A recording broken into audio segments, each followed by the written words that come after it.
Now with the basic hold, we need to discuss the basic scrape.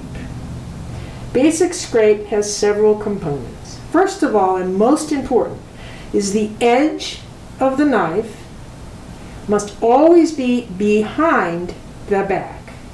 I'll tip up sideways to show you what that means. The edge must always in scraping be behind the back of the knife. When you scrape, be it with the wrist or a forward motion with no wrist, the edge can never move ahead of the back. At most, it can be perpendicular like this. Okay, that's called edge behind.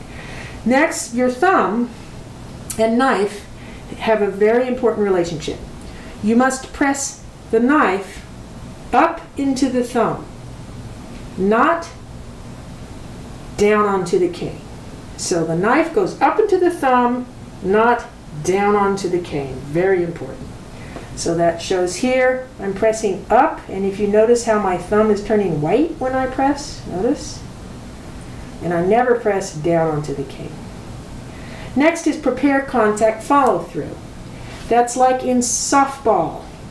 When you're going to hit a ball, you pull the bat back, almost behind you, you contact the ball at the side, and you follow through with the bat, once the ball has left it, forward around your body.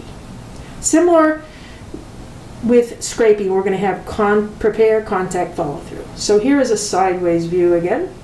I'm preparing to hit the cane. I'm above it. I contact by coming down and contacting the cane. I scrape, and then I follow through by coming off the cane. Here's what it looks like in the proper motion.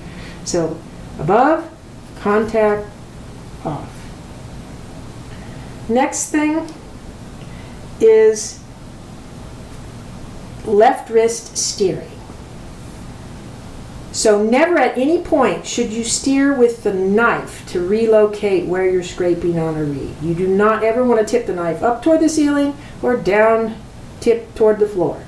What you do is you steer with the left wrist like this, and see how it positions the knife in different spots on the cane.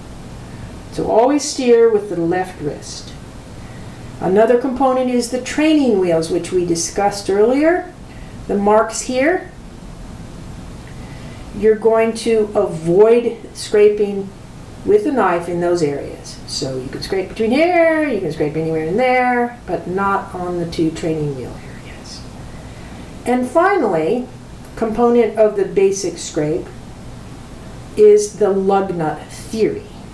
Lug nuts are the items that hold your tire onto your car.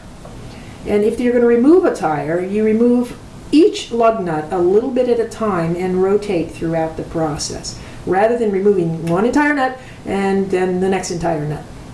Same thing in reinstalling the tire. You rotate gradually all the lug nuts until the tire is tight. We do the same thing in scraping. You want to scrape, this is called a quadrant, one quadrant, and then the other quadrant, then flip the reed over and one quadrant and the other quadrant. Do not scrape one whole quadrant down to where you want it and then go to the next one. Oftentimes I do about 6 or 8 strokes maximum and then change. So I'm constantly tightening, quote, the lug nuts.